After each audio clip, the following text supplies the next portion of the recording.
Assalamualaikum warahmatullahi wabarakatuh. Di sini saya akan menjelaskan tentang pendekatan metode, media, serta pemanfaatan sumber belajar IPS. Nah, yang pertama adalah metode, pengertian metode, media, dan sumber belajar. Metode adalah kemampuan guru dalam mengajarkan atau memberikan suatu pelajaran kepada murid agar murid tersebut dapat mengerti dan paham tentang apa atau tentang materi yang akan dijelaskan oleh guru. Dalam metode ini banyak sekali metode-metode yang dapat digunakan guru dalam menjelaskan atau mengajar kepada para peserta didik. Yang pertama yaitu metode ceramah. Metode ceramah yaitu memberikan suatu cerminan dan memberikan suatu pengalaman ataupun contoh yang diajarkan guru agar siswa atau peserta didik dapat mudah mengerti tentang apa yang dijelaskan. Yang metode selanjutnya yaitu metode tanya jawab.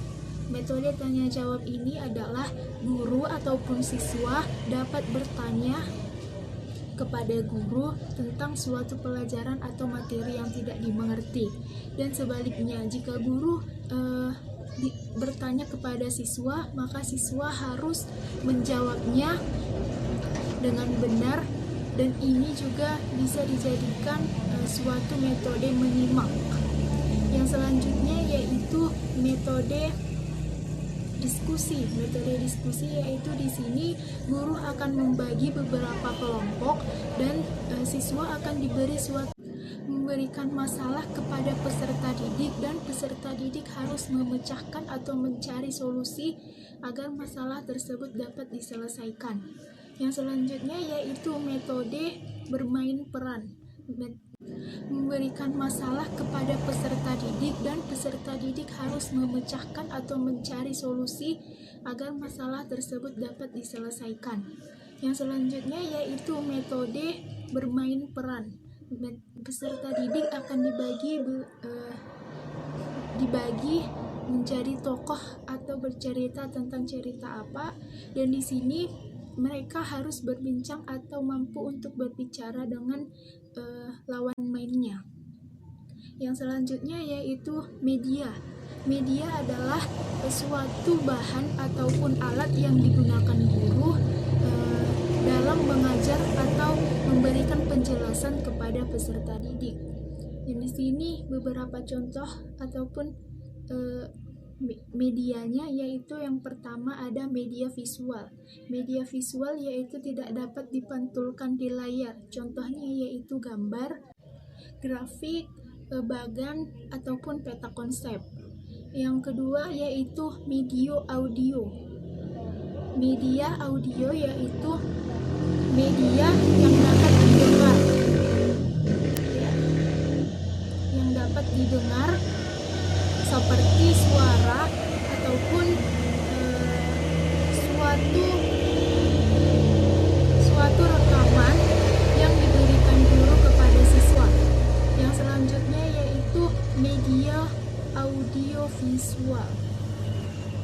Media audiovisual adalah suatu gambar ataupun yang dapat ditampilkan di layar, gambar dan memiliki suara ataupun audio yang dapat dilihat dan dapat didengar. Yang selanjutnya yaitu sumber belajar. Sumber belajar ini Sumber belajar ini bisa didapat atau digunakan oleh guru ataupun pengajar, yaitu dengan melalui buku, yaitu buku dari Kemendikbud ataupun buku dari sekolah. Yang kedua yaitu sumber belajar dari internet, yaitu sumber belajar internet yang digunakan oleh guru.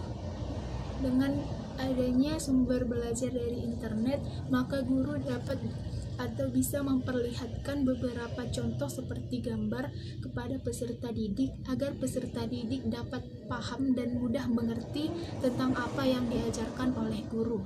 Yang selanjutnya yaitu sumber belajar dari lingkungan, yaitu guru dapat memberikan arahan kepada siswa agar siswa dapat bekerja ataupun dapat memanfaatkan lingkungannya dengan baik untuk dapat memahami ataupun mempelajari di sekitar lingkungan. Contohnya yaitu bagaimana cara menanam tanaman yang baik, bagaimana bermasyarakat dengan baik, bagaimana bersikap sopan santun kepada orang lain ataupun orang tua, bagaimana menolong sesama, bagaimana membantu sesama.